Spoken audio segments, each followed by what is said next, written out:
More temperature records have been broken as much of Europe continues to swelter in a heat wave. Here in the UK, the hottest temperature of the year was recorded on Thursday afternoon, with 36.7 degrees recorded at Merrifield in Somerset.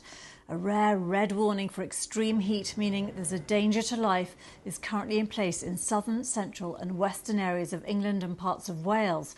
Some schools have closed, a hosepipe ban has been introduced in Kent and transport services have been disrupted.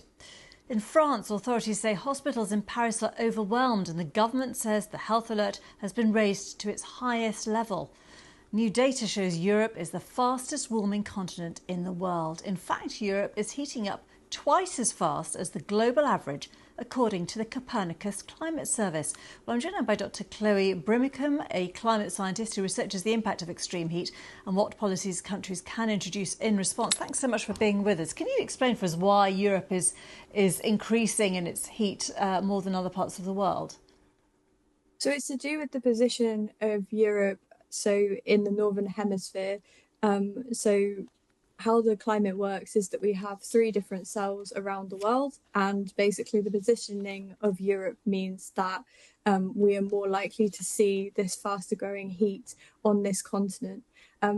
But we also do see heat waves across the world. So there was also a study that showed that nowhere in the world is safe from heat waves. It's just a matter of time and a question of when a massive heat wave or records will be broken in all parts of the world. But it's very pertinent in Europe because obviously of the positioning, it's the fastest warming.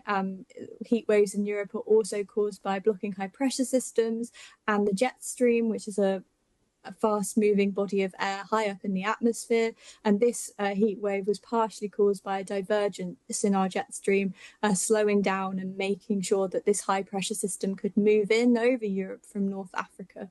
So yes, and obviously there's been a lot of impacts that we've seen over the last week, and these weather warnings are continuing over the weekend, which is obviously concerning for continued impact. What would you warn people watching about how to look after themselves and the impact on the body? I was caught out myself with one of my children ending up in a St John's ambulance side room because he'd not drunk enough water and had overdone it in the heat because he just underestimated the impact of it. I think you put that quite clearly. I think we can all very much underestimate the impact of heat.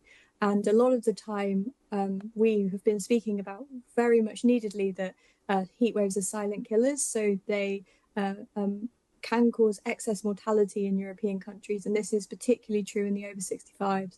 But everybody can be impacted and their health can be impacted by extreme heat. And that's what the red weather warnings across Europe really talk to.